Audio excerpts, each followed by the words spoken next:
they didn't hear that. Okay.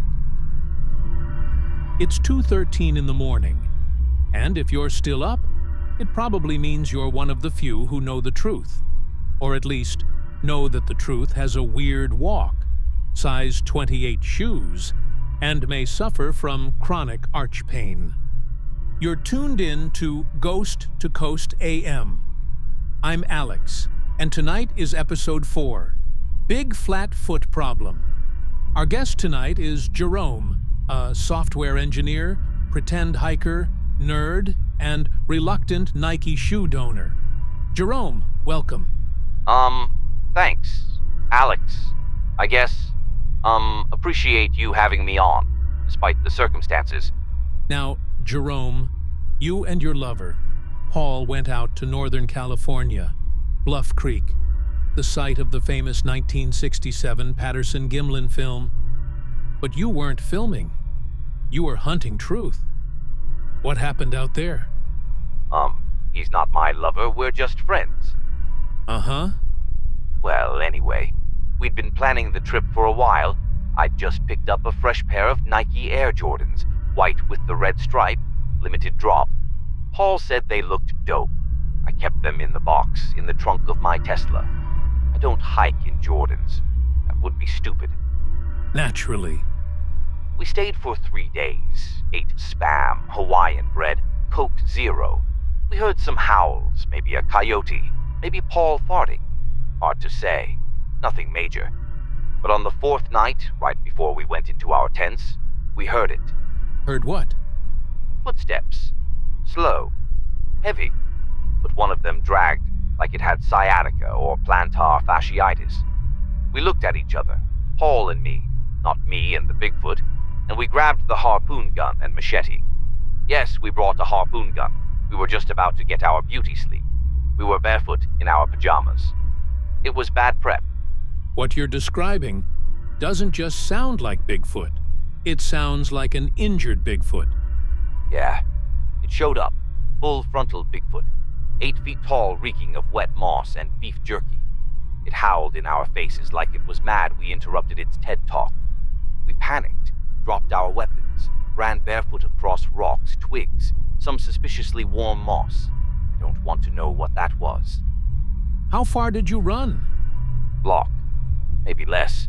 Felt like an hour. Paul fell once and blamed it on me. Called me a weak little bitch. I don't know if I can say it on here. We'll beep it in post. Probably. So we go back to camp.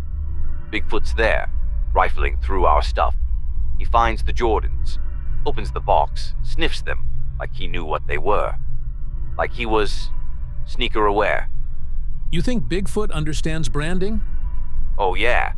He slipped those Jordans on like he was about to hit the court. They didn't fit. His toes exploded through the fronts, burst out like muffins in an oven. I was livid. Paul tried to distract him by throwing a rock. I said that was dumb. Bigfoot heard us arguing and turned to look. And this is when things go truly off the rails. Bigfoot picks up the harpoon gun, like he knew how to use it, but he held it backwards, pulled the trigger, and harpooned himself in the eye, just right in there. Started screeching like a car alarm mixed with a goose. That is tragic, and also incredibly dumb. Paul panicked, threw the machete, missed. It went through the windshield of the Tesla, stuck into the steering wheel.